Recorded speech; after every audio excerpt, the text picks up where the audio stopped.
స్తోత్రం, హల్లెలూయా.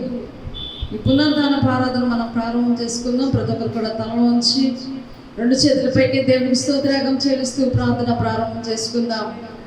స్తోత్రం స్తోత్రం స్తోత్రం స్తోత్రం స్తోత్రం స్తోత్రం స్తోత్రం స్తోత్రం స్తోత్రం. సర్వశక్తిమంతుడా మీకే స్తోత్రం, మహిమకు పాత్రుడా మీకే స్తోత్రం స్తోత్రం స్తోత్రం స్తోత్రం స్తోత్రం స్తోత్రం స్తోత్రం. కృపా కనికరం కలిగిన దేవా మీకే స్తోత్రం స్తోత్రం స్తోత్రం స్తోత్రం స్తోత్రం స్తోత్రం స్తోత్రం. ప్రార్థన. సకల ఆశీర్వాదాల కారణభూతుడా దయగలిగిన మా తండ్రిని కొందనాలు స్తుతులు స్తోత్రాలు చెల్లిస్తున్నాం నాయన. గతించిన దినములన్నీ కూడా ప్రభువా నీ కృపలో క్షేమకరంగా భద్రపరిచి ఈ పునరుద్ధానపు దినాన తండ్రి మరొకసారి నీ పాద చెంత చేరి స్థుతించే కృపనిచ్చారు ప్రభు. అందుని బట్టి నీ కొందనాలు. మా తండ్రి జరుగుతున్న ఆరాధన మీద నీ రాజ్యం వచ్చింది గాక, నీ మహిమైతమైన ప్రసన్నత ఈ ప్రాంగణం అంతా కూడా కమ్ముకొను గాక. మా తండ్రి నీకే స్తోత్రాలయ్య. పాటల్లో ఆరాధనలో ప్రభు నీ దాసుల వాక్య పరిచయంలో తండ్రి నైనా ఈ దినాన్ని మీరు కావాల్సిన వాక్కుల చేత మీరు మాతో మాట్లాడమని ప్రభు ఇలా ఈ కార్యక్రమం చూస్తున్న ప్రతి బిడ్డల కుటుంబాన్ని మీరు ఆశీర్వదించమని ప్రారంభం మొదలుకొని నైనా ముగింపు వరకు కూడా నాయన నీ ఆత్మస్వాదంలో జరిగించి నీ నామానికి మహిమగంత ప్రభావాలు పొందుకోమని నజరేయుడైన యేసు శక్తి గల నామంలో ప్రార్థించి అడిగి వేడుకుంటున్నాము తండ్రి, ఆమేన్. అలాగే పాటలు పాడుకుంటూ యేసయ్య నామాన్ని కనపడతాం.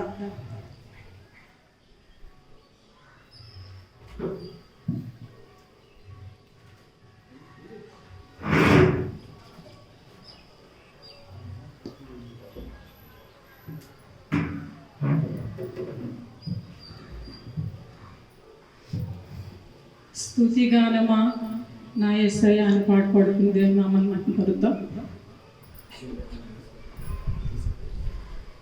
స్తుతిగానమా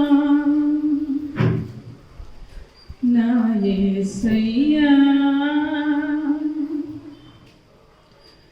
నీ త్యాగమే నా ధ్యానము, నీ కోసమే నా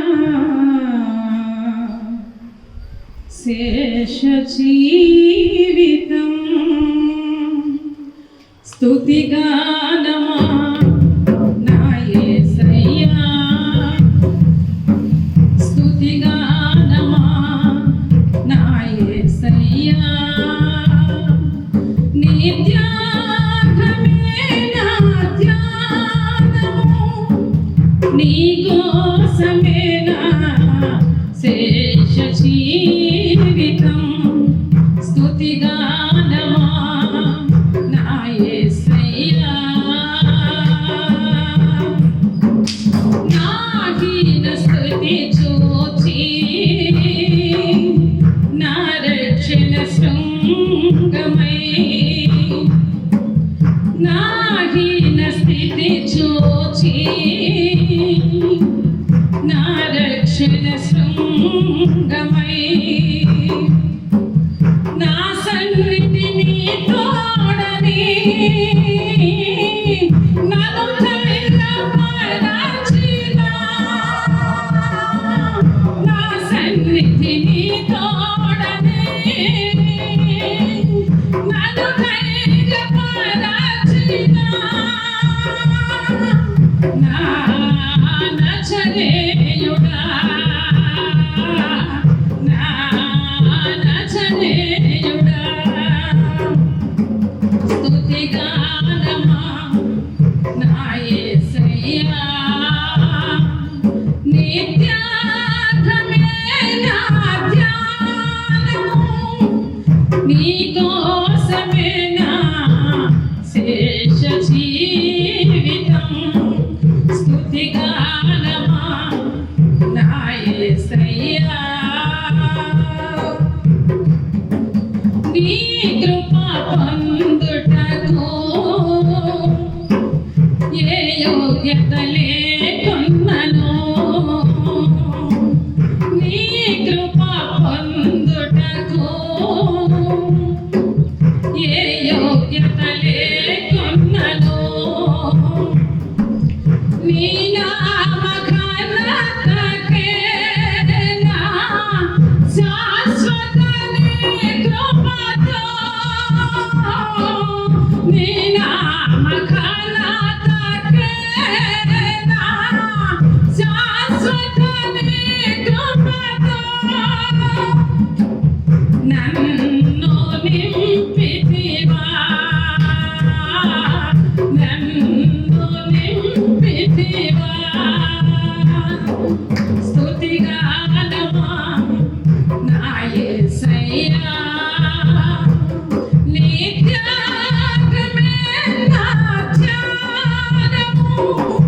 నీకోసమే నా శేష జీవితం స్తుతిగానమా నా యేసయ్యా నిత్యాగ్రమే నా ధ్యానము నీకోసమే నా శేష జీవితం స్తుతిగానమా నా యేసయ్యా యేసయ్యా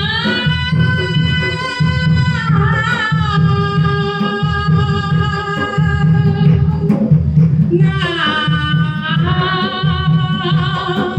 స్తుతిగానమా యేసయ్యా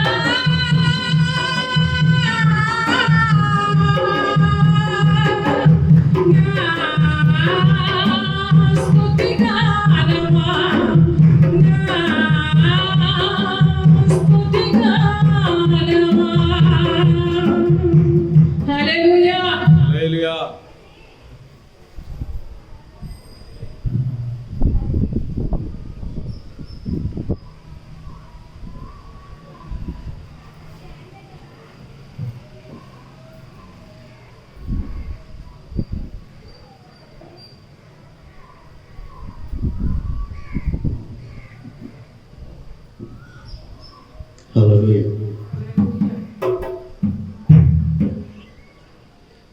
జ్యోతిర్మయుడా నా ప్రాణప్రియుడా స్తుతి మహిమలు నీకే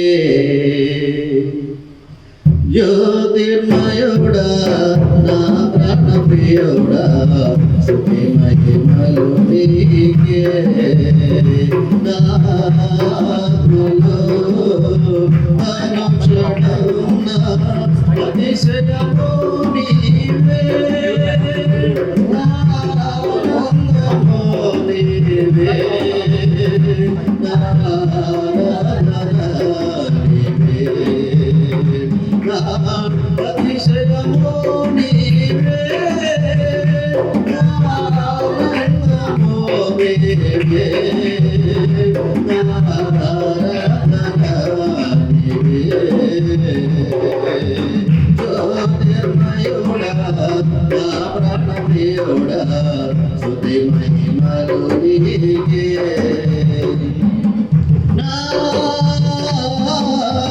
పరలోకపు తండ్రి వ్యవసాయకుడా నా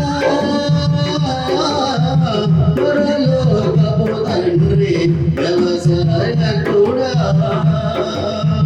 నీ తోటలోనే ద్రాక్షావల్లితో నన్ను అడ్డుకట్టి స్థిరపరచావా నీ తోటలోనే ద్రాక్షావల్లితో నన్ను అడ్డుకట్టి స్థిరపరచావా జ్యోతిర్మయుడా నా ప్రాణప్రియుడా స్తుతి మహిమలు నీకే యేసయ్యా జ్యోతిర్మయుడా నా ప్రాణప్రియుడా స్తుతి మహిమలు నీకే నా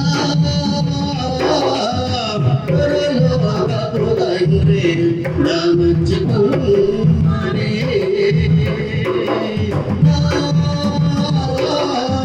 పరలోకపు తండ్రి నా మంచి కుమారి నీకిష్టమైన ప్రార్థన చేయ నన్ను విసిరేయక సారెపై ఉంచావా నీకిష్టమైన ప్రార్థన చేయ నన్ను విసిరేయక సారెపై ఉంచావా జ్యోతిర్మయుడా నా ప్రాణప్రియుడా స్తుతి మహిమలు నీకే యేసయ్యా జ్యోతిర్మయుడా నా ప్రాణప్రియుడా స్తుతి మహిమలు నీకే నా తండ్రి కుమార పరిశుద్ధాత్ముడా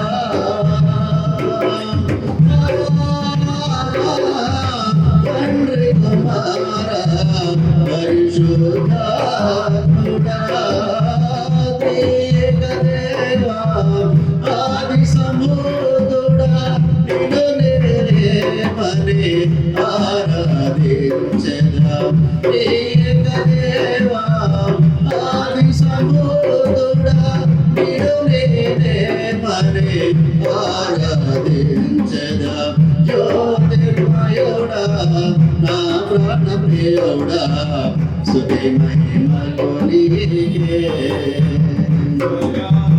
జ్యోతిర్మయుడా నా ప్రాణ ప్రియుడా స్తుతి మహిమలు నీకే నా ఆత్మలో అనక్షరంగా అతిశయము నీవే నా ఆనందము నీవే నా ఆరాధన నీవే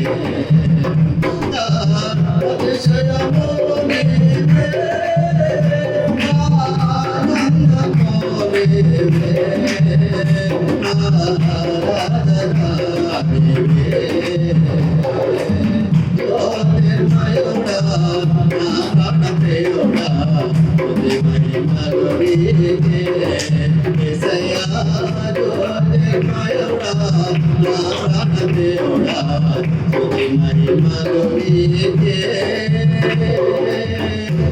హల్లెలూయా.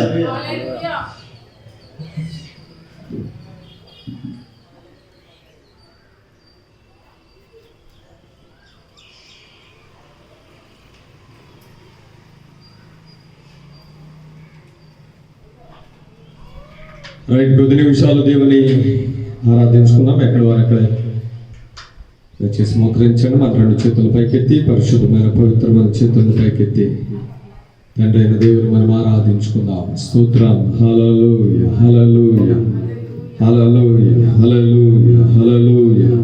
యేసు రాజా మీకే మహిమ మీకే మహిమ. దయచేసి అందరం చేతుల పైకెత్తి యేసయ్యను కనపడదాం. హల్లెలూయా హల్లెలూయా హల్లెలూయా హల్లెలూయా. యేసయ్యా మీకే మహిమ మీకే మహిమ మీకే మహిమ మీకే మహిమ. స్తుతి స్తుతి స్తుతి స్తుతి స్తుతి స్తుతి స్తుతి స్తుతి. Praise the Lord. Hallelujah hallelujah hallelujah hallelujah. నీకే వందనం నీకే వందనం నీకే వందనం నజరేయుడా నా యేసయ్యా ఎల్లి యుగాలకైనా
సియోను శిఖరాగ్రము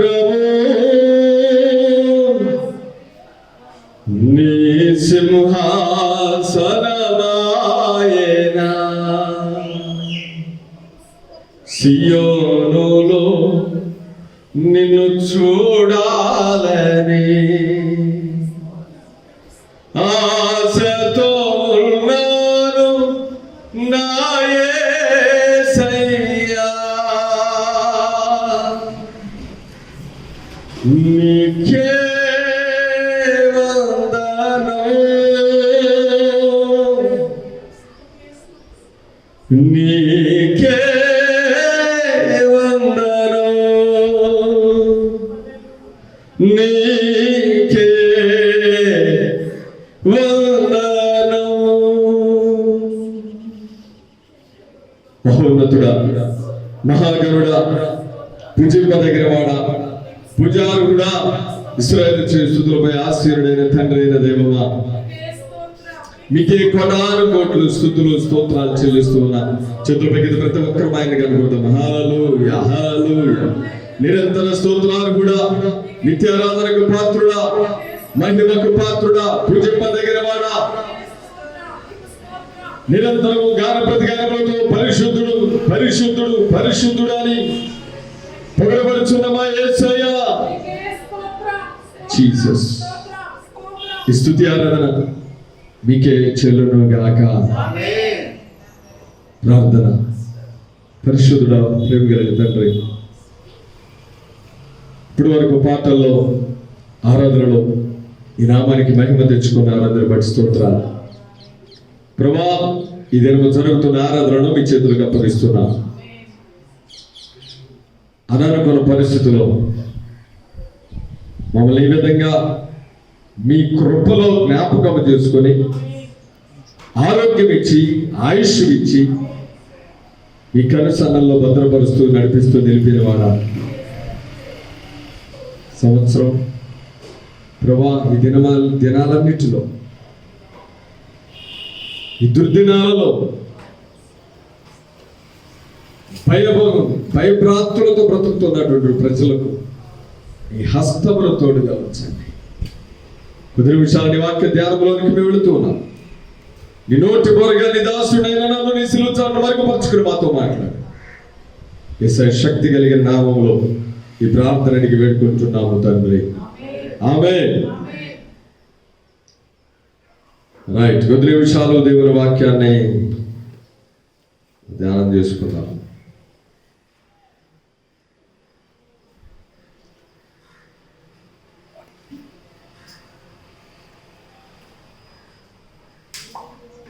పరిశుద్ధ గ్రంథంలో నుండి పరమగీతముల గ్రంథం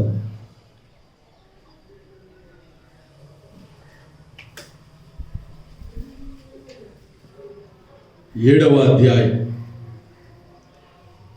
6వ వచనాన్ని చదువుదాం. పరమ గీతముల గ్రంథం 7వ అధ్యాయము 6వ వచనాన్ని చదువుదాం. నా ప్రియురాలా, ఆనందకరమైన వాటిలో నీవు అతి సుందరమైన దానవు, అతి మనోహరమైన దానవు. చాలు, కొద్ది నిమిషాలు ప్రియులారా జాగ్రత్తగా దేవుడిచ్చిన ఈ సమయంలో దేవుని యొక్క వాక్యాన్ని మనం ధ్యానం చేసుకుందాం. ఒకసారి అందరూ కూడా అంటే తల వంచండి. చిన్న ప్రార్థన. పరిశుద్ధుడా, మీకే స్తోత్రం స్తోత్రం స్తోత్రం యేసయ్యా. కొద్ది నిమిషాలు తండ్రి నీ వాక్య ధ్యానంలోనికి మేము వెళుతూ ఉన్నాం. నీ నోటి బోరుగా నీ దాసుడైన నన్ను నీ సిలువు చాటును మరుగుపరుచుకుని మాతో మాట్లాడండి. వాక్యం మీరే వింటున్నారు. మా అందరి జీవితాల్లో ధ్యానింపనైన వాక్కు నీరు కట్టి ఫలభరితమవును గాక. యేసయ్య శక్తి కలిగిన నామములో ఈ ప్రార్థన అడిగి వేడుకుంటున్నాము తండ్రి. ఆమేన్. రైట్, కొద్ది మాటలు జాగ్రత్తగా ఈ వాక్యాన్ని మనం ధ్యానం చేసుకుందాం. బైబిల్ గ్రంథంలో ఈ యొక్క గ్రంథకర్త పేరు దావీదు, బెర్షెబాతో కనినటువంటి కుమారుడు సొలొమోను ఈ గ్రంథాన్ని రచించాడు. జాగ్రత్తగా ఒకసారి ఆయన గురించినటువంటి వివరణ మనం తెలుసుకోవాల్సి వస్తే, దావీదు తర్వాత ఇశ్రాయేలీలకు రాజయింది ఈ సొలొమోనే. దావీదు మరణ దినాల్లో చివరి రోజుల్లో ఈ బాధ్యత సొలొమోనుకు అప్పగించడం మనం రాజుల గ్రంథంలో స్పష్టంగా ఆ మాటలు మనం చూస్తాం. నిజంగా దేవుడు సొలొమోనును ప్రేమించి ఉన్నతమైన స్థితి సొలొమోనుకి ఇచ్చాడు. బైబిల్ గ్రంథంలో కొన్ని కీర్తనలు ఈయన రాసినవే. అలాగే సామెతల గ్రంథం, పరమగీతము, ప్రసంగి, ఈ గ్రంథాలన్నీ కూడా జ్ఞాని అయినటువంటి సొలొమోను రాసిన గ్రంథాలే. ఎక్కడి నుంచి వచ్చింది ఈయనకి ఇంత జ్ఞానం? ఏంటి అంటే అది దేవుడు సొలొమోనుకి ఇచ్చినటువంటి గొప్ప ఆధిక్యత అని చెప్పాలి. దేవుడు అడిగాడు సొలొమోను, నీకేం కావాలి, నీకేం కావాలో కోరుకో అంటే 1000 దహన బలులు అర్పించిన దినం, దేవుడు తాను ప్రత్యక్షపరుచుకున్న దినం. సొలొమోనుతో మాట్లాడినప్పుడు సొలొమోను కోరుకున్నటువంటి మాట ఏంటంటే, ఈ విస్తారమైన ప్రజలను పరిపాలించడానికి కావలసిన దైవికమైన జ్ఞానాన్ని నాకు దయచేయమని దావీదు కోరుకున్నాడు. సొలొమోను కోరుకున్నాడు, దేవుడు ఇచ్చాడు ఆ జ్ఞానాన్ని. ఇక మీదట నీకు ముందే గాని నీ తర్వాత తరాల్లో గాని ఇంతటి జ్ఞానవంతుడు మరొకడు ఉండడు అన్నాడు. అలాగే అంతటి జ్ఞానాన్ని దేవుడు ఇచ్చాడు. అందుకనే ఆ జ్ఞానంతోనే అనేక గ్రంథాలు రచించాడు. శ్రేష్టమైనటువంటి పరిపాలన చేశాడు. దావీదు కంటే మంచి పాలన సొలొమోను కాలంలో వచ్చింది. ఈరోజు మన పెద్దలే కానివ్వండి, లోకంలో వినే రకరకాలైనటువంటి సామెతలన్నీ కూడా బైబిల్లో 31 అధ్యాయంలో పొందుపరచబడిన సామెతలు. చూడండి, కుటుంబపరమైనటువంటి అధ్యాయాలు రాశాడు. ప్రసంగి గ్రంథంలో తన చివరి దినాలలో దేవుడు ఈ భూమి మీద మానవుడిని చేసినంత కాలం ఏమి సంపాదించుకున్నా, ఎలా బ్రతికినా చివరికి ఒక రోజు ఖచ్చితంగా ఇవన్నీ భూమి మీద వదిలేసి దేవుడు మన కోసం నియమించినటువంటి ఆ పరలోకపు నిలువరమైన పట్టణంలోకి మనం అడుగుపెట్టేసే విధానాన్ని కూడా ప్రసంగి గ్రంథంలో చాలా చక్కగా రాస్తాడు. పరమగీతముల గ్రంథము అనేక మంది భక్తులైనటువంటి వారు చెప్తూ ఉంటారు. ఏమనంటే దీనిలో ప్రాముఖ్యంగా 2 వ్యక్తులు కనపడుతూ ఉంటారు. నెంబర్ 1, ఈ గ్రంథకర్త అయినటువంటి దీన్ని రాసుకున్నటువంటి జ్ఞాని అయిన సొలొమోను. నెంబర్ 2, షూలమితి, తన ప్రియురాలిగా పిలువబడుతున్నటువంటి వ్యక్తి. వీరిద్దరిని బైబిల్ గ్రంథం దేనితో పోల్చిందంటే జ్ఞాని అయినటువంటి సొలొమోను వరుడైనటువంటి క్రీస్తును సూచనగా పోలుస్తూ ఉంది. అలాగే తన ప్రియురాలైనటువంటి షూలమితినైతే వధువైన సంఘంతో పోలిక జరుగుతూ ఉంది. ఒక్కసారి మనం ఆ మాటలను బట్టి ఆలోచన చేస్తే జ్ఞాని అయినటువంటి సొలొమోను, మహారాజు అయినటువంటి సొలొమోను తన ప్రియురాలు, తనకిష్టమైనటువంటిది లేదా సంఘంగా పిలువబడుతున్నటువంటి మాటను మనం ఆలోచన చేయాల్సి వస్తే, ప్రియురాల అని సంఘాన్ని పిలుస్తూ ఉన్నాడు దేవుడు. ఈరోజు ఒక సత్యాన్ని మనం తెలుసుకోవాలి. దీనికంటే గొప్ప పదం మరొకటి లేదు. ఎందుకంటే ఎంత ఇష్టులైనా సరే మనం వాళ్ళ పోలిక ఎలా పోలుస్తామంటే ప్రియురాలు కంటే ఇష్టమైన పదం అనేది ఇంకొకటి లేదు. అందుకనే సంఘాన్ని ఆయన ఎక్కువ శాతం పోలిక ఏమని పోలుస్తాడంటే ప్రియురాలతో పోలుస్తాడు. అదే ప్రియురాలు ఎలాగుండాలని చెప్పాడంటే, ఆనందకరమైన వాటిల్లో ప్రియురాలంట అతి సుందరమైనది. జాగ్రత్తగా మాత్రం ఒకసారి ఆలోచన చేస్తే సంఘాన్ని అంటున్నాడు, సంఘము నా ప్రియురాలు. దేవుడు వరుడైనటువంటి క్రీస్తు వధువైనటువంటి సంఘాన్ని ప్రియురాలు అని సంబోధిస్తూ, నన్ను ఆనందపరిచేది ఏదైనా ఉందా అంటే అది నువ్వే. ఆమేన్, హల్లెలూయా. నేను ఆనందపడేది ఏదైనా ఉందంటే అది నువ్వే. ప్రియురాలని బట్టే ప్రియుడికి ఆనందం ఉంటుంది. అవే కదా, ప్రియురాలని బట్టే ప్రియుడికి ఆనందం. ఆ ప్రియుడు తన ప్రియురాలను బట్టి ఆనందపడుతూ ప్రియురాలను ఏమని పొగుడుతున్నాడు తెలుసా? ఆనందకరమైన వాటిలో నీవు అతి సుందరమైన దానం. మనం ఎవరినైతే బాగా ఇష్టపడతామో, మనం ఎవరినైతే ప్రేమిస్తామో, ఎవరినైతే ప్రియులుగా ఎంచుతామో వారిని ఎంత గొప్ప గొప్ప పదాలతో సంబోధించి మాట్లాడతాం. అవునా కదా? మనకి ఎగ్జాంపుల్ నేను మాట చెప్తాను. ఎగ్జాంపుల్, మన పిల్లలే ఉంటారు. వాళ్ళని ఎంతో ముద్దుగా గారాబంగా చేస్తూ పెంచుతూ ఉంటాం. అంటే వయసుకు వచ్చిన తర్వాత కంటే చిన్నప్పుడు వాళ్ళ పనులు, వాళ్ళు చేసే పనులు, చిన్న చిన్న చేష్టలు అవన్నీ చూసినప్పుడు వాళ్ళని చాలా ముద్దుగా పిలుస్తూ ఉంటాం. అమ్మో నా కొండ, అమ్మో నా ముద్దు బిడ్డ, అమ్మో నా ఇది అది అని చెప్పేసరి పండు, ఇలాంటి పేర్లన్నీ ఇని పిలవచ్చు మనం. అరే నల్లోడా స్తోత్రాలు చెప్తాం ఒకసారి గట్టిగా, హల్లెలూయా. అరే పిలుస్తాం, అవన్నీ కామన్ అంతే.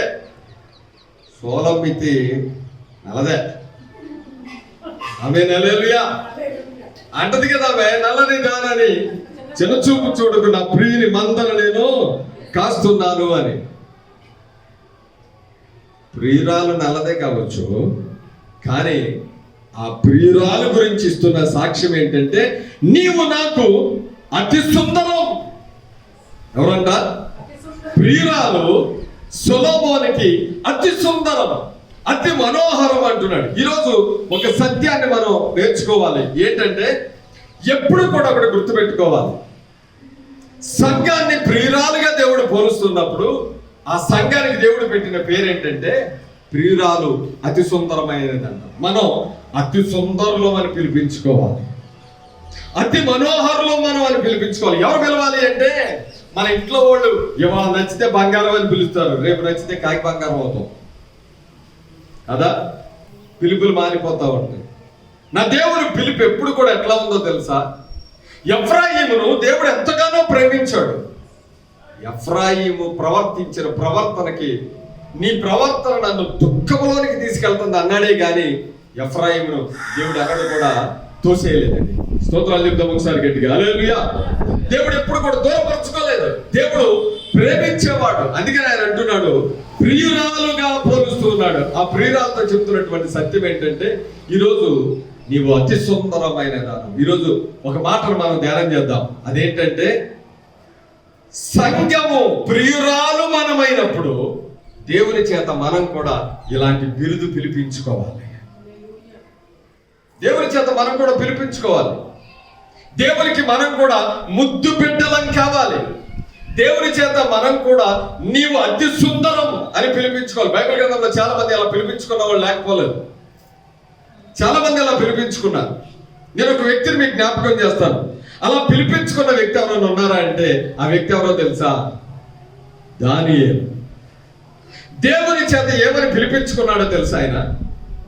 దానియేలు, దేవుని దూత దానియేలు దగ్గరికి వెళ్ళినప్పుడు పలికిన మొట్టమొదటి మాట, నీవు దేవునికి బహుప్రియుడవు అంటున్నాడు. స్తోత్రాలు ఎప్పుడు ఒకసారి గట్టిగా హల్లెలూయా.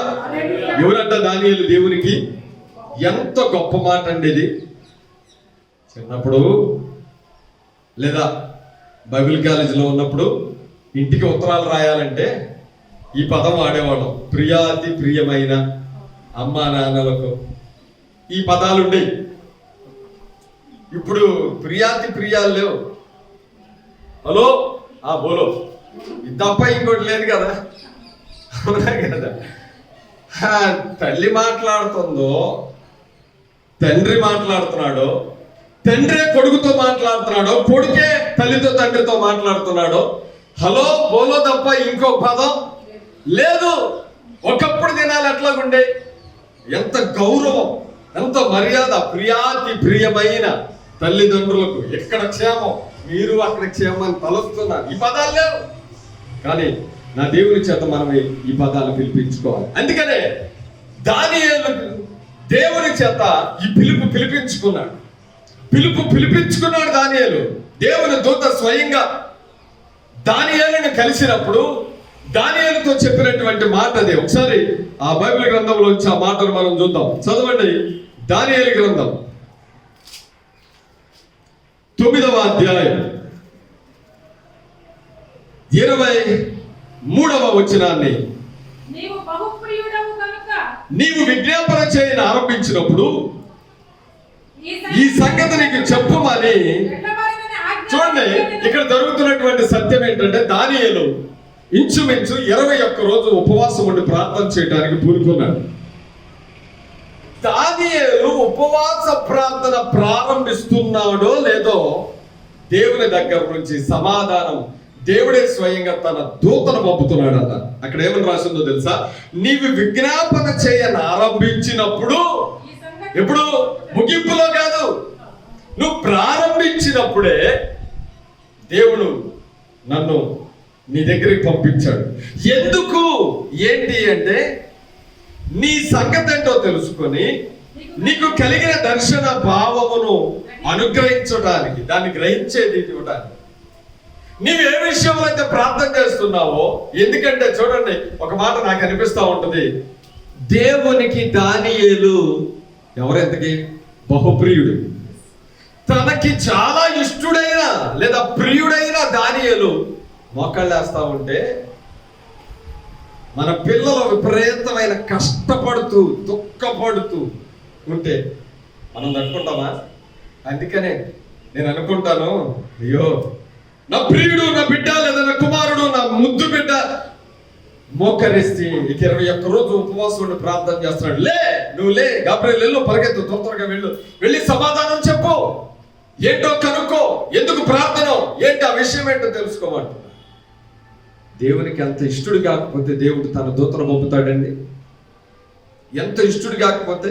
అందుకనే దేవుని దూత స్వయంగా వచ్చి దానియేలుతో చెప్తున్న మాట ఏంటంటే, నీవు బహుప్రియుడు. ఆమేన్, హల్లెలూయా. దానియేలు అంట దేవునికి ఎవరంట? బహుప్రియుడు అంట. మనకు కూడా కొంతమందిని ఎట్లాంటి పిలుపులు పిలవచ్చు, కానీ ఎంతకాలం పిలుస్తాం? వాళ్ళు మనతో ఫేవర్గా ఉన్నంతకాలం పిలుస్తాం. ఆ తర్వాత ఇదంతా కష్టం వచ్చింది అనుకో, బహుప్రియుడు అలా పోయి ఇంకా ఆ ప్రియుడికి ఆపోజిట్ పదం ఏమని చెప్పాలో నాకు తెలియదు. ఎంత ఘోరంగా పిలిచేస్తా ఉంటాం. నచ్చితే ఒకలా, నచ్చకపోతే ఒకలాగా ఉంటాం. కానీ నా దేవుడు దానియేలుని పిలుస్తున్నాడు. ఎందుకు అంత గొప్పగా బహుప్రియుడు అని పిలిచాడు? ఏంటి కారణం? ప్రియుడిగా పిలిపించుకునేటంత ఆధిక్యత దానియేలుకి ఎలా వచ్చింది? కారణం ఏంటి అంటే 2 కారణాలు. ఆ 2 కారణాలు మీకు చెప్తాను, జాగ్రత్తగా రండి. నెంబర్ 1, నెబుకద్నెజరు దండెత్తి వచ్చి వీళ్ళని ముట్టడేసి తీసుకెళ్ళిన తర్వాత కల్దీయుల భాష నేర్పడానికి ఏర్పరచబడినటువంటి 300 మందికి రాజ్యభోజనం పెట్టి వాళ్ళకి భాష నేర్పమన్నాడు. ఈ పరిస్థితిలో వాళ్ళకి భోజనం ఎక్కడి నుంచి వస్తుందో తెలుసా? రాజులు తినే రాజభోజనం అంట. ఆ భోజనం ఎక్కడి నుంచి వస్తుంది, అసలు ఏం జరుగుతుందో తెలుసుకున్నారు ఎవరు? దానియేలు, షడ్రక్, మెషక్, అబేద్నెగో. వాళ్ళు నేరుగా వెళ్ళి ఆ నపుంసకుడితో చెప్తున్నారు, వీళ్ళ అధికారికి ఏమనంటే, అయ్యా మేము అది తినాం, ఎందుకంటే రాజు భుజించే భోజనం మీరు మాకు పెడుతున్నారు కరెక్టే, మేము అది తిని మేము అపవిత్రులము కాలేము. ఈరోజు ఈ సందర్భాన్ని బట్టి సంఘము నేర్చుకోవాల్సిన సత్యం, అది కష్టమే గాని, అది నష్టమే గాని, అది వ్యాధే గాని, అది బాధే గాని, అది రోగమే గాని, అది నిందే గాని, అపకీర్తినే గాని, నీవు పరిశుద్ధతను మాత్రం ఎదుర్కోకూడదు. అందుకనే దేవుని దృష్టికి ప్రియుడయ్యాడు. ఆమేన్, ప్రైజ్ ది లార్డ్.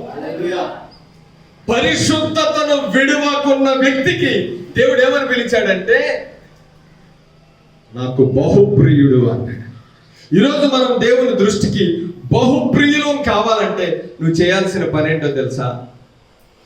ఎట్టి పరిస్థితుల్లో అపోస్తుడైన పౌలు అంటాడు, వస్త్రహీనతైన, ఉపద్రవమైన, కరువైన, ఖడ్గమైన, ఉన్నవైన, రాబోయేవైన ఏదైనా సరే నా పరిశుద్ధతను నేను విడిచిపెట్టను.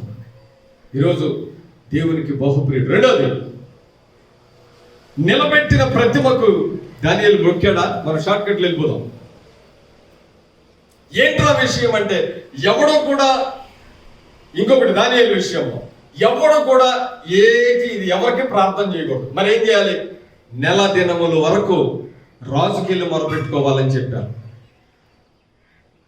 దానియేలు మాత్రం ఎవరి దగ్గర మొరపెట్టాలా, ఎవరికి ప్రార్థన చేయాల. ప్రతిరోజు తన మేడ గది కిటికీలు యెరూషలేము వైపు తెరిచి ముమ్మారు ప్రార్థన చేస్తూ ఉన్నాడు. నాకు ఇక్కడ నచ్చిన పదం ఏంటో తెలుసా? ఎట్టి పరిస్థితుల్లో కూడా తన క్రమాన్ని మర్చిపోలేదండి. క్రమము తప్పని ప్రార్థన వీరుడు. అందుకనే ఓ పక్క మరణం ఉందని తెలుసు, సింహాల బోన్లో వేస్తారని తెలుసు, రాజు శిక్షిస్తాడని తెలుసు, శత్రువులు తన మీద పన్నాగం పన్నారని తెలుసు. కానీ ఆయన తెలిసిన సత్యం ఏంటో తెలుసా? శత్రువులు నా ప్రాణాన్ని తీయలేరు, రాజు నా ప్రాణం తీయలేడు. ఇంకోటి, సింహాలు కూడా నా ప్రాణాన్ని తీయలేవు. కారణం ఏంటంటే నా ప్రాణం మీద అధికారం దేవునికి ఉంది, కానీ సింహాలకు కానీ నా ప్రాణం మీద అధికారం రాజుకు కానీ, నా ప్రాణం మీద అధికారం తన శత్రువులకు కానీ. ఈరోజు ఖచ్చితంగా మనం ఒకటి చెప్పాలి, మన మీద అధికారం దేవునికే ఉంది, కరోనాకి కానీ. మన మీద అధికారం ఎవరికి ఉంది? దేవునికే ఉంది. నిజంగా నేను స్వయంగా అనుభవించిన సందర్భం అండి. చేతిలో వేసిన క్రిములు, ఒక డాక్టర్ చెప్తా ఉన్నాడు, మీరు డైరెక్ట్ గా వైరస్ ని ఇలా వెళ్ళి దాన్ని మీరు చేతుల మీద వేసి తర్వాత మీరు కంగారు పడిపోతున్నారు, కానీ ఆ తర్వాత చక్కగా అది దాన్ని ఏమంటారు, హ్యాండ్ వాష్ శానిటైజర్ చేసేసుకుంటే అది అట్టే పోతుంది. మీరు ఏం కంగారు పడాల్సిన పని లేదు. దాన్ని ఒకవేళ మీరు తాకినా ధైర్యంగా ఉండండి, ఎలా చేయండి అని చెప్తూ ఉంటే మనోళ్ళేమో ప్రాణ భయం మామూలుగా లేదు. లైఫ్లో అనుభవించాను నిజంగా దేవుడు ఇచ్చినటువంటి కృప. ఒక కుటుంబం, మా దైవ సేవకుల కుటుంబం ఎంత కంగారు పడ్డారు. ఇంట్లో కుటుంబంలో అమ్మో భయపడిపోయారు. అది నిజంగా అది చేతిలోనే మాడిపోయింది అంతే. అరే, సంవత్సరం పుట్టినరోజు జరిగిన పిల్లతో కలిసి మొత్తం నెగిటివ్. అంత అద్భుతం. నిజంగా దేవుణ్ణి ఎంత గణపరిచాం. ఈరోజు దీనికోసం ఎంత భయపడుతున్నారండి. వెంటనే గడ్డం తీసేసి సరిగ్గా లెవలైపోయాను. Praise the lord. దేవుని కృప అలాగ ఉంటుంది. అయితే వెంటనే వెళ్ళి మనమే ప్రార్థన చేయటం మొదలు పెట్టాం. దేవుని కృప అంటే స్తోత్రాలు చెప్పండి గట్టిగా, హల్లెలూయా. మనము దేవుని దృష్టికి బహుప్రియులు. రాజుకు లేదు అధికారం, శత్రువులకు లేదు అధికారం, ఇంకా సింహాలకు లేదు అధికారం. తన ప్రాణం మీద అధికారం ఉన్నది ఎవరికంటే దేవునికే. దేవుడే ఏదైనా చేయగలడు. ఎన్నిసార్లు మనం ఇదే ప్రాంతానికి వచ్చేటప్పుడు ఎన్నిసార్లు ప్రమాదానికి గురయ్యాం? గాల్లో బళ్ళు లేచిన రోజులు లేవా? ఎన్నెన్ని సార్లు ప్రమాదాలకు గురయ్యాం. కానీ మనకు కానీ, మన వెహికల్స్కి కానీ, మన ప్రయాణాలకు కానీ దేవుని కాపుదల. రైజులో అందుకనే మనం భయపడాల్సిన పనిలా. ఎందుకంటే మనం ఆయన దృష్టికి ప్రియులుగా ఉండాలి. ఇది నేర్చుకోవాలి. దేవుని దృష్టికి మనం ప్రియులుగా ఉన్నప్పుడు దేవుడు మనల్ని పిలుస్తున్నాడు. ఏమనంటే సంఘాన్ని ప్రియురాలా. ఎవరంట? ప్రియురాలా. నేను ఆనందించే వాటిలో నీవు అతి సుందరమైన దాన్ని. అంటే చాలా రాజుకి ఎన్నెన్నో సందర్భాలను బట్టి సంతోషం ఉంటుంది. తన రథాలను బట్టి సంతోషం ఉంటుంది, గుర్రాలను బట్టి సంతోషం ఉంటుంది.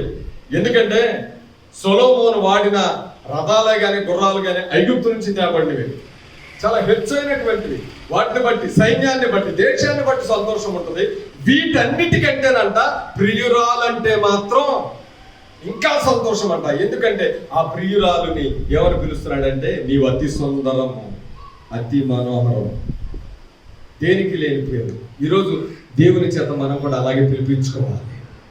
దానిని పిలిపించుకోవాలా, నీవు బహుప్రియుడవు అని. అలాగే దేవుని చేత మనం కూడా ఒక చక్కటి పిలిపించుకోవాలి. ఎస్, దేవుని చేత ఒక చక్కటి పిలుపు మనం కూడా పిలిపించుకోవాలి. నిజంగా కొన్ని సందర్భాల్లో దేవుడు మనతో మాట్లాడేటప్పుడు మనల్ని పిలిచే పిలుపు. దావీదుని పిలవలా? దావీదు అంటే ప్రియుడని. దావీదుని పిలిచాడు. ఏమన్నా తెలుసా? ఒక మాట అది కూడా చెప్తాను, వినండి జాగ్రత్తగా. 13వ అధ్యాయం అపోస్తుల కార్యములు, ఒకసారి 22వ వచనాన్ని ఒకసారి చూద్దాం. అపోస్తుల కార్యములు 13వ అధ్యాయం 22వ వచనాన్ని ఒకసారి చూద్దాం. చదవండి అక్కడ. అతనిని తొలగించి దావీదును వారికి రాజుగా ఏర్పరిచారు. మరియు ఆయన నేను యెషీ కుమారుడైన దావీదును కనుగొంటిని.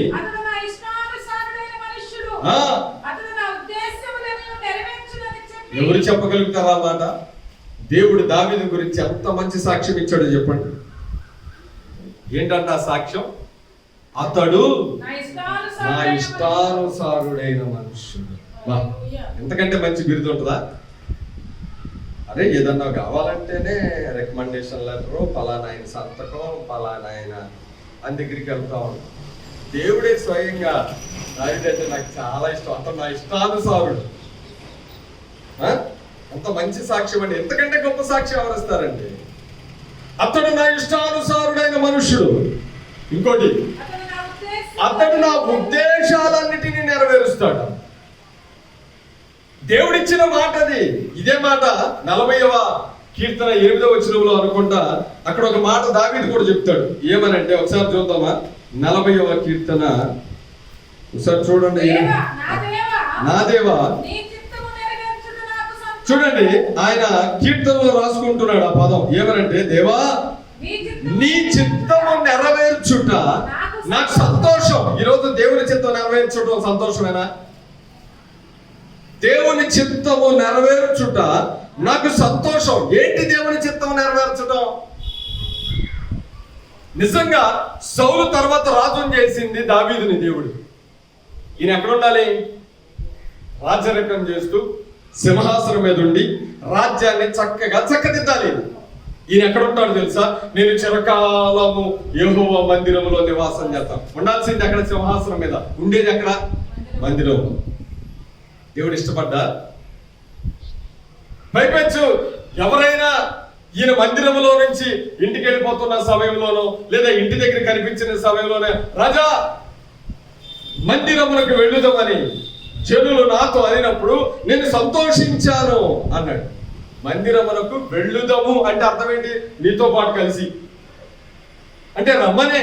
ఈయనంత సంతోషించేవాడన్నా చాలా సంతోషం అని ఊరుకోవడం కాదుగా. ఏం చేసి ఉంటాడు? సంతోషం అంటే అర్థం ఏంటి? ఆ పదాన్ని నేను వస్తాను. స్తోత్రం, హల్లెలూయా. ఈరోజు దేవుని వాక్యం సెలవిస్తుంది, కొంతమందికి 85 రోజులు లేదా 92 రోజులు అయిపోయినా సరే మందిరాలంటే ఎలాంటి ఆలోచన ఉందో తెలుసా? అంటే ఒక్క దినం 1000 దినముల కంటే శ్రేష్టం అన్నాడు కదా, మరి అయింది 80-90 రోజులే. ఇంకా వాళ్ళకి ఇంకా ఇంకా చాలా రోజులు, అవునే కదా, ఇంకా 900 టైం ఉందా? అంతే కదా అర్థం. ఒక్క దినం 1000 దినాల కంటే అన్నాడు కదా అయ్యగారు, అందుకనే మాకు ఇంకా చాలా రోజులు టైం ఉంది, మేము మొన్నదాకా మందిరానికి వచ్చాం. ఆ విధంగా చూసుకుంటే అనుకుంటున్నారా? కూర్చునే జాగ్రత్త, దేవుని వాక్యం సెలవిస్తున్నటువంటి సత్యం అని. ఈరోజు నువ్వు వెలగాల్సిన మాట అది. నిజంగా చూడండి, నీ మందిరం ముందు నివసించు వారు ధన్యులు. కొరవ కుమారులు రాస్తారు కదా, అక్కడ ఆ బలిపీఠం యొద్దనే వాన కోవిలకు, పిచ్చుకలకు నివాసం, ఊళ్ళు పెట్టేదానికి సమస్తం అక్కడే దొరికాయి. దేవుని మందిరంలో నివసించేవారంట ధన్యులు అంటండి. ఈరోజు దేవుడు అలాంటి ధన్యత మనకి ఇచ్చాడు. కొన్ని చోట్ల ఈ ధన్యత కూడా లేదు. ఆమేన్, హల్లెలూయా. అందుకని ఆయన రాస్తాడు కదా, ఉత్సాహగానము చేయుచు ఆయన సన్నిధికి రండి. సంగమా, ఈరోజు దావీదుని అతడు నా ఇష్టానుసారుడు అని చెప్పడానికి కలిగిన ముఖ్య ఉద్దేశం ఏంటో తెలుసా? దావీదు సంపాదించిన సంపాదనలో మొత్తం తీసుకొచ్చి మందిరం కట్టడానికి పెట్టాడు. ఆయన ఒక మాట అంటాడు బైబిల్ గ్రంథంలో, మొదటి దినవృత్తాంతముల గ్రంథంలో 29వ అధ్యాయంలో, మీరు చదవద్దు, తర్వాత చూసుకోండి. 29వ అధ్యాయంలో చూస్తే, నాకు దేవుని మందిరం అంటే ఉన్న మక్కువ చేత, ఏంటిదంట? మందిరం అంటే ఆయనకి చాలా మక్కువ అంట.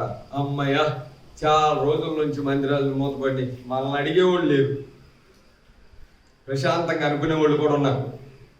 అమ్మయ్య, పద్దాక రాలేదేంటి అని చెప్పేసి అని తిట్టేవాడు లేడు.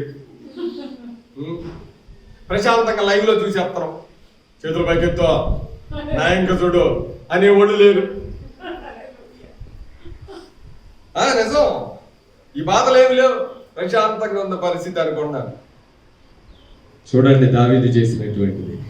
ఆయనకి మందిరం అంటే ఏంటిదంట? మక్కువ, ఎంతో ఇష్టం.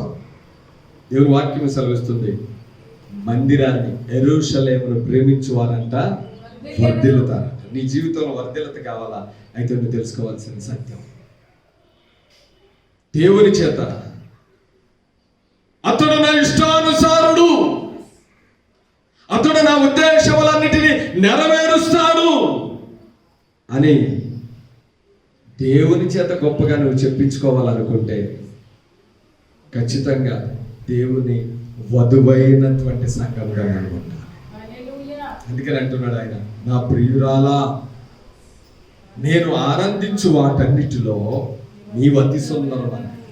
సంఘం ఎలా తయారవ్వాలంటే దేవుని చేత బహుప్రియుడు అని పిలిపించుకోవాలి. సంఘం ఎలా తయారవ్వాలంటే ఇతడు నా ఇష్టానుసారుడు అని పిలిపించుకోవాలి దేవుని చేత. ఇంట్లో వాళ్ళ చేత, ఊరోళ్ళ చేత పిలుపులు కొంతకాలమే ఉంటాయి. దేవుని పిలుపు అది స్థిరం. దేవుని పిలుపు అది స్థిరం, నిలిచిపోద్దంటే. దేవుని చేత మనం పిలిపించుకోవాలి. మరో మాట చెప్పి నేను ముగిస్తా. నా దేవుడు మత్తయి సువార్త 3వ అధ్యాయం, ఒకసారి ఆ మాట చదువుదాం. 17వ వచనాన్ని ఒకసారి చూద్దాం. మత్తయి సువార్త 3వ అధ్యాయం. మరియు ఇదిగో చూడండి, నజరేయుడైన యేసయ్య గురించి తండ్రి పలుకుతున్నటువంటి మాట ఏంటి? ఆకాశం తెరవబడింది, పరిశుద్ధాత్ముడు పావురము వలె యేసయ్య మీదకి దిగొస్తా ఉన్నాడు. ఒక శబ్దం మాట్లాడుతూ ఉంది. అదేంటంటే, ఇదిగో ఈయన నా ప్రియ కుమారుడు, ఈయన యందు నేను ఆనందిస్తున్నాను. ఒకటి, దానియేలుని పిలవటం మనం విన్నాం. ఇప్పుడు దానియేలుని నీవు బహుప్రియుడవు అని దావీదుని పిలుస్తున్నాడు దేవుడు. అతడు నా ఇష్టానుసారుడైన మనుష్యుడు, నా ఉద్దేశాలన్నింటినీ నెరవేర్చేవాడు. మూడోది, యేసయ్యని గురించి తండ్రి పలుకుతున్న మాట, ఈయన నా ప్రియ కుమారుడు, ఆనందిస్తున్నాను అన్నాడు. ఆ మాట మనం ఆలోచన చేద్దాం. అప్పుడే ఎందుకు చెప్పాల్సి వచ్చింది? ఈయన నా ప్రియకుమారుడు. జరిగింది ఏంటో తెలుసా? ఆయన అప్పుడే యోహాను చేత బాప్తిసం పొందుతున్న సమయం. ఆయన అంటాడు, అయ్యా నేనా, నీ చేత నేను బాప్తిసం పొందాల్సిన వాడు అయి ఉండి నేను నీకు బాప్తిసం ఇవ్వడమా? చర్చిలో 4 పాటలు ఎక్కువ రాని,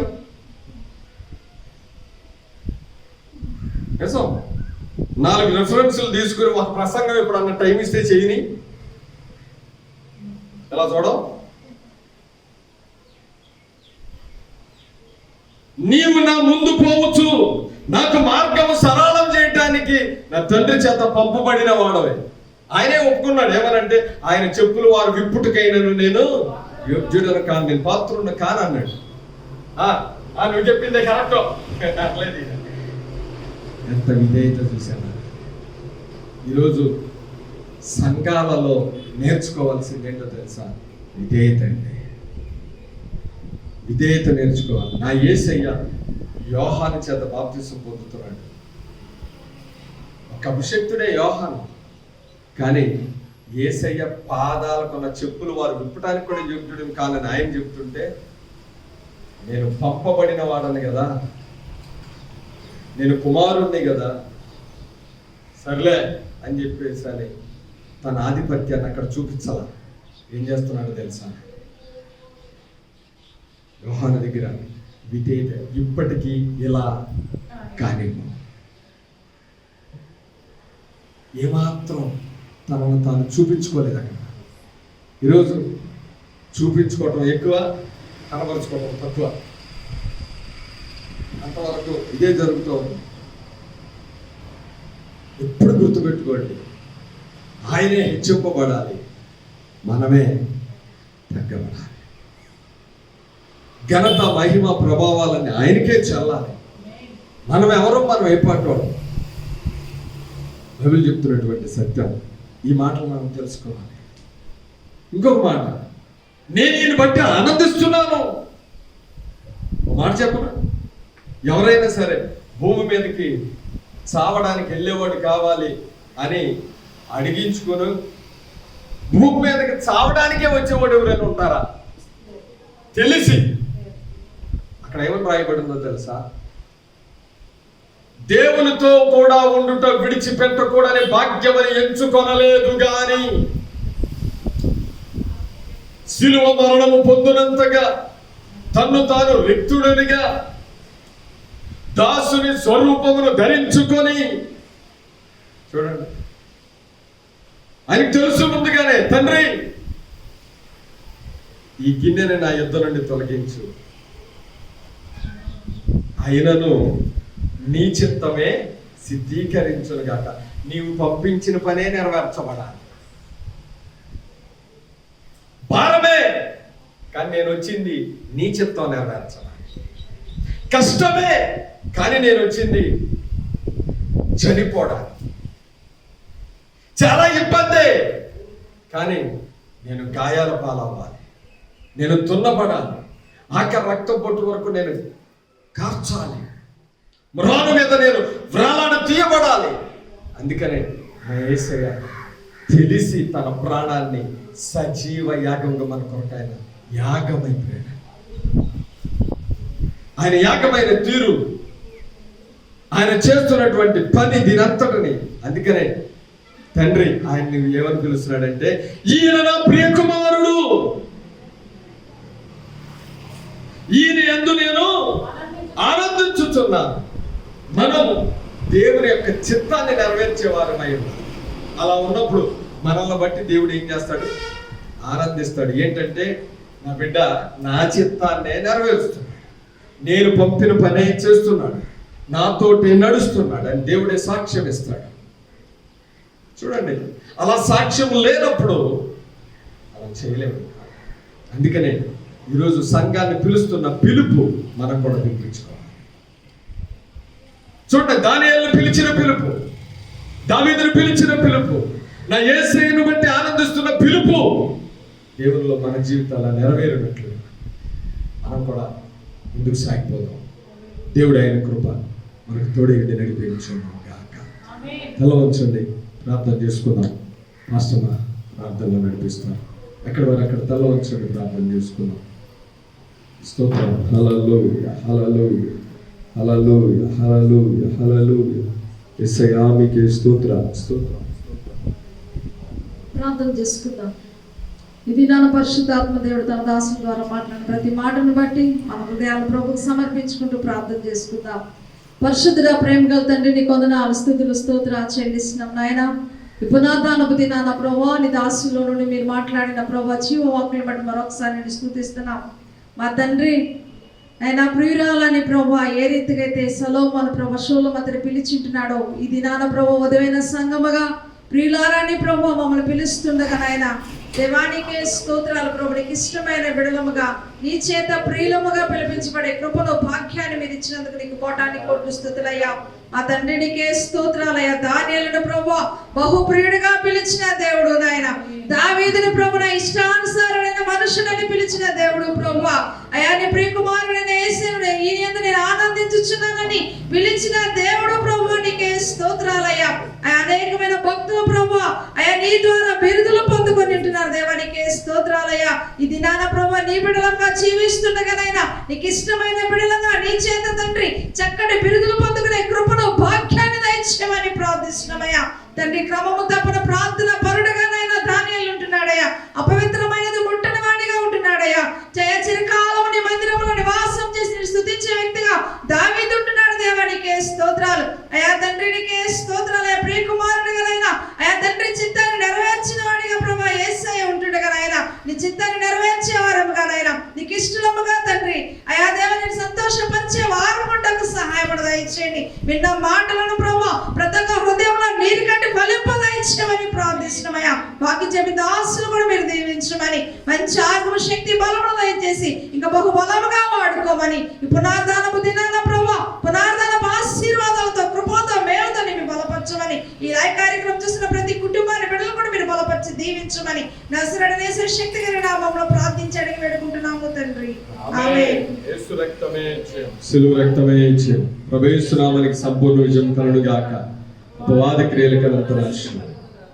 మన తండ్రి అయిన దేవుని ప్రేమ, కుమారుడైన యేసుక్రీస్తు యొక్క కృప, పరిశుద్ధాత్మ యొక్క అన్యోన్య సహవాసమును సన్నిధి చేరిన మనందరికీ, సకల పరిశుద్ధులకు, సార్వత్రిక సంఘానికి, చరవచ్చిన ప్రతి బిడ్డకును, అలాగే ఈ కార్యక్రమంలో చూస్తున్న ప్రతి బిడ్డకును సదా తోడై ఉండి నడిపించును గాక. ఆమేన్, ఆమేన్. ప్రభువు మిమ్మల్ని దీవించును గాక. Praise the Lord. God bless you. మీ అందరికీ